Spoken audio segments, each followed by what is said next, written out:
Hey everyone, welcome back to the channel. In the last class, we have started firewall alerts. So today we are going to discuss about second high alert on firewall. So quickly, we are moving to the lab. So here the lab. If anyone not aware about this lab, you can directly access from our description. We have provided the link there itself, and we are moving into the firewall alerts. So now the last class we have done horizontal port scan related activity. And in this class, we are going to discuss a user has been connected to port 8000.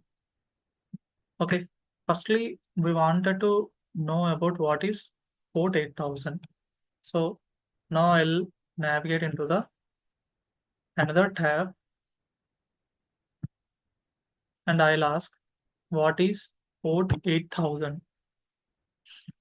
Port TCP port 8000 is commonly used for web servers and HTTP based application. If unrestricted inbound access is allowed on this port, it can pose a risk to the system.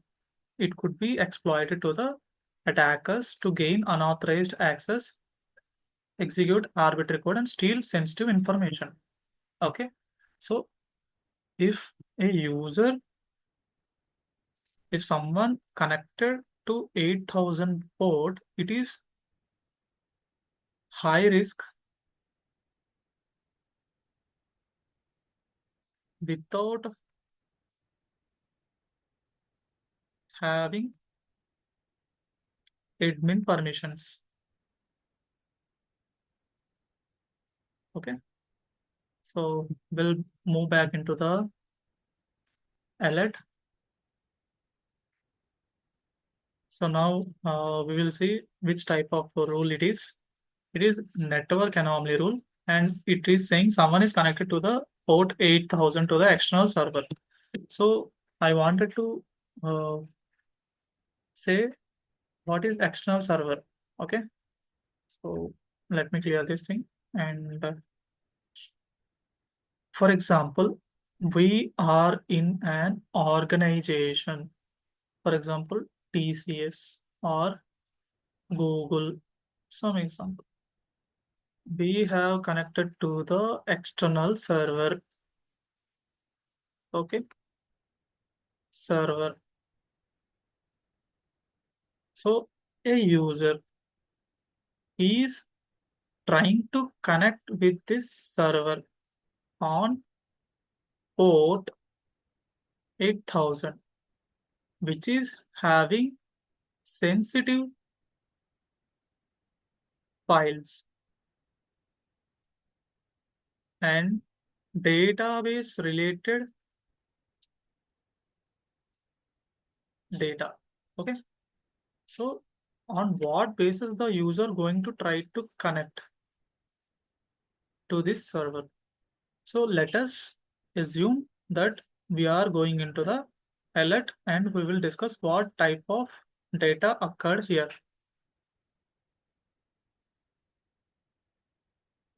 So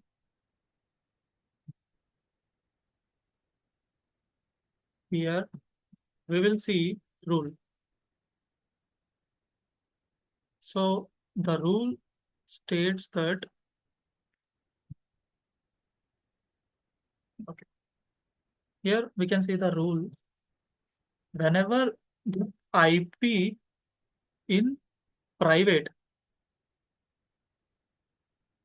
like internally someone is accessing internal server, at that time it should not trigger.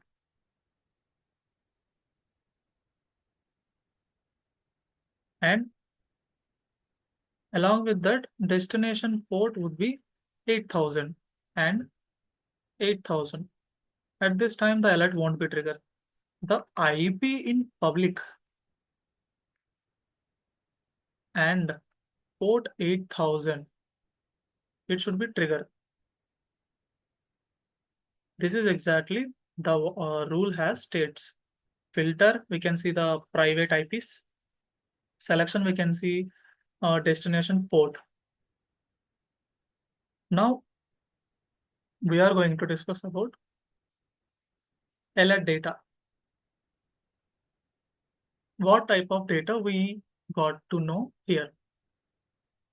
So an IP address provided organization name, how many bytes has been sent by the destination, and destination geo city name, continent code, country name, their longitude, latitude, IP. The IP is in public and it is the port. And due to this IP, due to this port, we got triggered alert. Okay. And it is a network category. And on this host, it has happened. Log type is connection is establishing, and network transferred bytes is 734. Network bytes is destination bytes plus source bytes is equals to network bytes.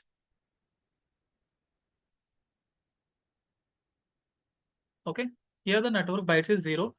Okay, destination bytes is 0. Next,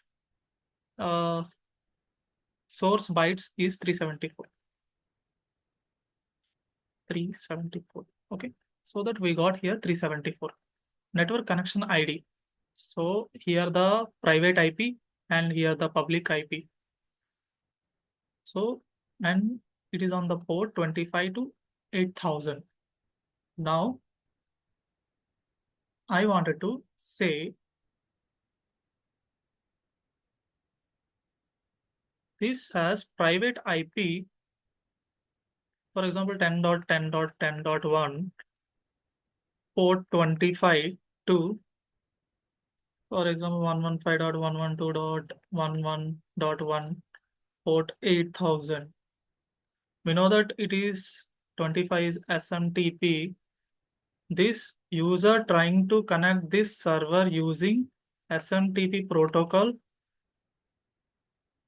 to this IP. Now we are moving into further and we will discuss what this state description source sent sync followed by a fin. Never saw a sync acknowledged from the destination. I mean, user sent server sync packets like connection establishment. But from destination, there is no acknowledgement because that particular user does not have access and connection is half open. By mean, user tried to connect due to no permissions. User not connected and no transaction or connection establishment occurred, due to which it is a outbound connection, internal organization to external. 0 bytes have been missed. It's a TCP IP protocol and bad and the source bytes, source IP, private, source port, threat intel lookup.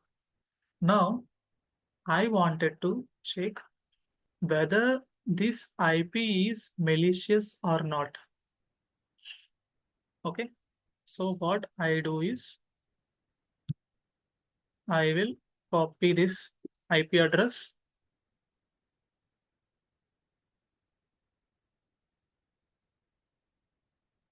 I'll go for abuse IPDB and I'll check from this threat intel tool, and also I'll go for virus total.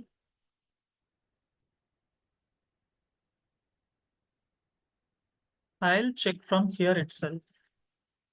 I can check more threat intel tools. It's nothing. But here it is saying this IP is legitimate one and it is belongs to Microsoft. There are 70 plus or directly 94 threat intel, like uh, different organizations has been connected with this IP. I mean, these are the people having antivirus databases. These 94 people are saying that it is a not malicious IP. But here someone is saying 4 times this IP is reported. This IP belongs to Microsoft. Now what I can say is, as a SOC analyst, we won't find or we won't decide any IPs related to or related to Google, Microsoft, or Amazon data centers. Related IPs or some well-known IPs like DigitalOcean or FortiGate Firewall, Palo Alto Firewall related IPs. These are not malicious, these are legitimate ones. That's why we found these IPs low reputation. Okay, got it? So now moving forward,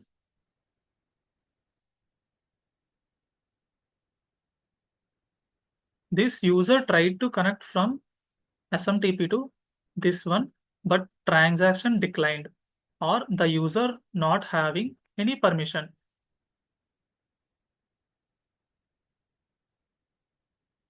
Now, successfully we can say this is a false positive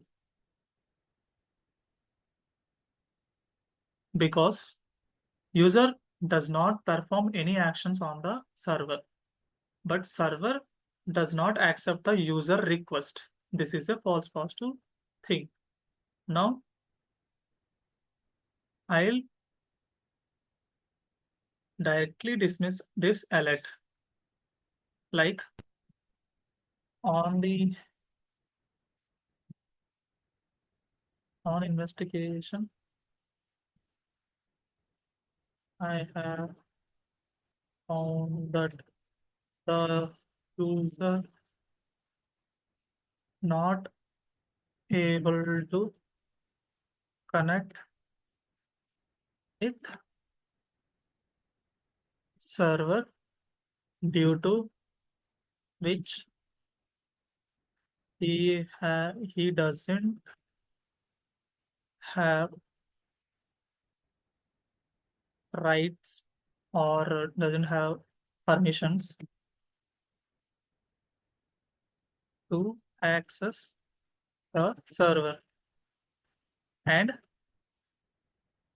the IP is related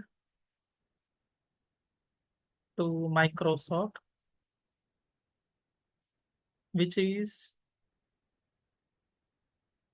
non-malicious.